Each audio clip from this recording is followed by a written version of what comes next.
आचार्य श्री सुखदेव जी कहते हैं, हे राजर्षि परीक्षित, गुरु कैसा होना चाहिए? नन्वर्थ कोविदा ब्रह्मन् वर्णाश्रमतामिह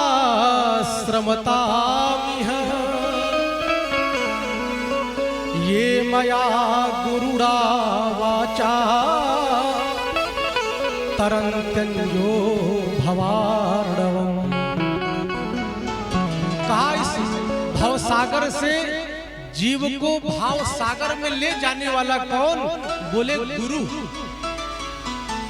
गु कहते हैं अंधकार को, गुकारस्त अंधकारस्य रुकारस तेज उच्चते। रु का अर्थ तेज, गु का अर्थ अंधकार। अंधकार से जो जीव के जीवन में प्रकाश पुंज भर दे, प्रकाश का मार्ग प्रशस्त कर दे, वो गुरु। भगवान कहते हैं इस जीव की करुणा पर जब यह जीव प्रार्थना करता है तो इस जीव के उद्धार के लिए मैं ही गुरु के रूप में आता हूं। ये भगवान की अपनी वाणी है। भगवान कहते हैं तुस्सेवं सर्वभूतात्मा गुरु शुश्रूषया यथा। भगवान कहते हैं जीवों पर करुणा करने के लिए, जीवों पर अनुग्रह करने के लिए मैं ही गुरु के रूप में इस धरती पर आता हूं। और भगवान कहते हैं कि जिसने अपने जीवन में गुरु नहीं बनाया वह व्यक्ति इस भवसागर से पार नहीं हो सकता है। गुरु बिनु भवनिध तरई न कोई, जो बिरंच शंकर समूह। चाहे भगवान शंकर ही क्यों ना हो, बिरंच माने ब्रह्मा ही क्यों ना हो, जब तक ये भी गुरु नहीं बनाएंगे तब तक इनका उद्धार, भगवान का परम पद मोक्ष नहीं मिल सकता। तो भगवान कहते हैं जीवों पर करुणा करने के लिए, जीवों पर कृपा करने के लिए मैं ही आचार्य के रूप में आता हूं। आचार्यं मां विजानीयात् नावमन्येत कर्हिचित्।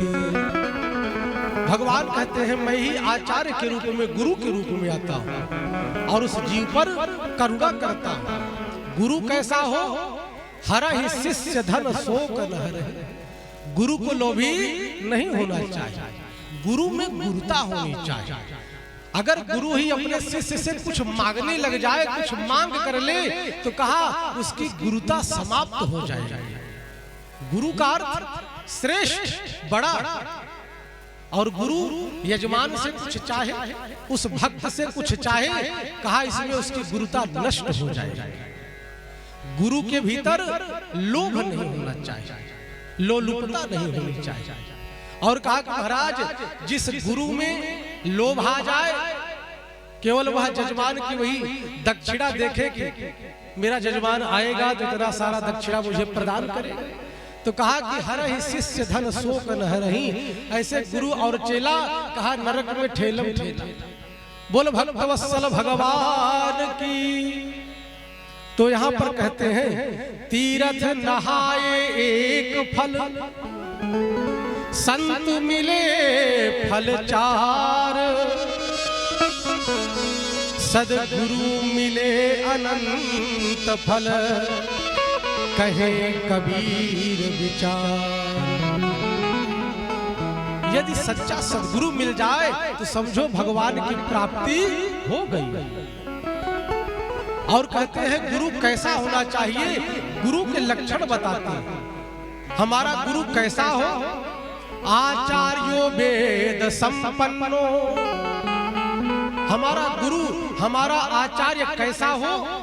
जो वेद से सुसंपन्न हो, वेदज्ञ हो, विद्वान हो।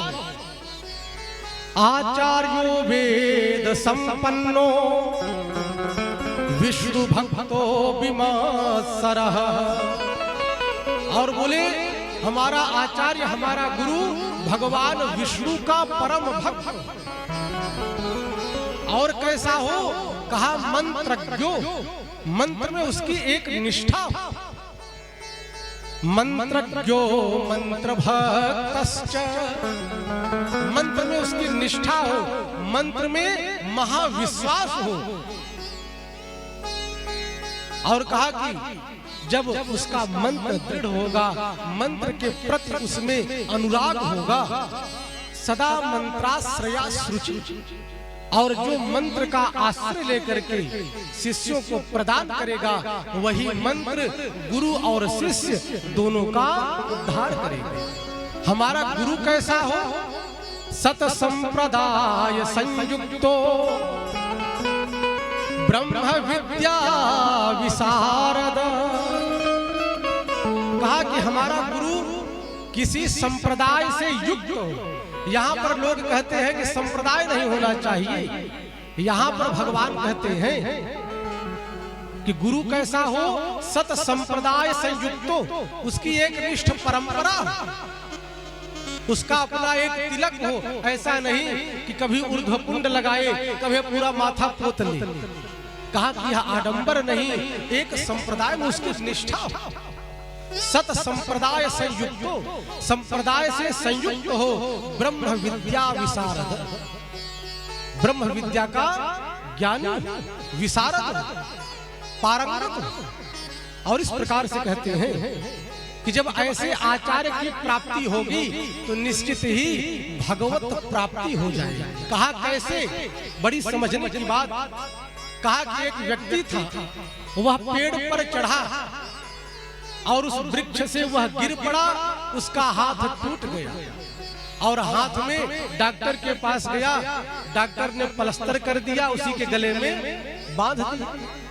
अब आप कहो कि डॉक्टर साहब हमने 5,000 रुपया भी दिया, प्लास्टर लगाया, मेरे ही गले में बांध दिया, तो डॉक्टर साहब कहेंगे भैया हाथ आपका टूटा है, किसी और के गले में बांधूंगा तब तो आपका हाथ ऐसे ही रह जाएगा।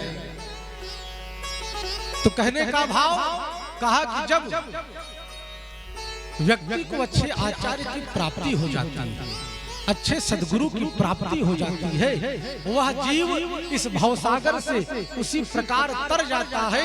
कहा कि जैसे मान लो आपके प्रति किसी ने कचहरी में मुकदमा कर दिया और आपने जिस वकील को किया है वह वकील विद्वान हो, जानकार हो, ज्ञानी हो, तब तो वो जज साहब से बहस करके आपको सुगमता से छुड़ा लेगा। उसी प्रकार जब आपको अच्छे आचार्य की प्राप्ति होगी, अच्छे सदगुरु की प्राप्ति होगी, तो ये भगवान से आपके लिए निवेदन करेंगे कि हे प्रभु यह मेरा है, इसलिए आप इसका उद्धार करें। तो भगवान कहते हैं ये आपका है और इसका उद्धार मैं क्यों करूं, ये कुकर्मी है, पापी है।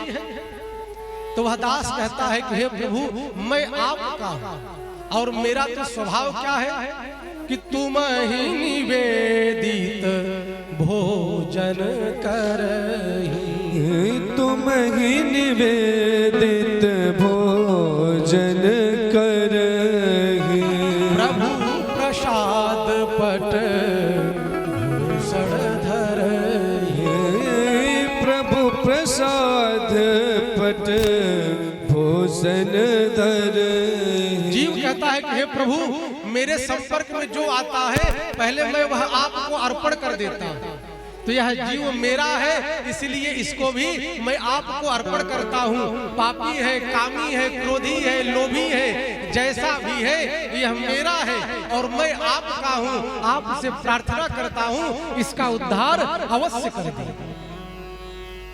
और इस प्रकार से वह आचार्य भगवान से बहस करता है कि हे प्रभु आप ही गीता में कहते हो ममैवांसो जीवलोके जीवभूत सनातनी। भगवान गीता में कहते हैं प्रत्येक जीव मेरा है, ममैवांसो जीवलोके। इस जीव जगत में जितने भी इस लोक में जीव प्राणी हैं वह सब मेरे, ममैवांसो ये सब मेरे अंश।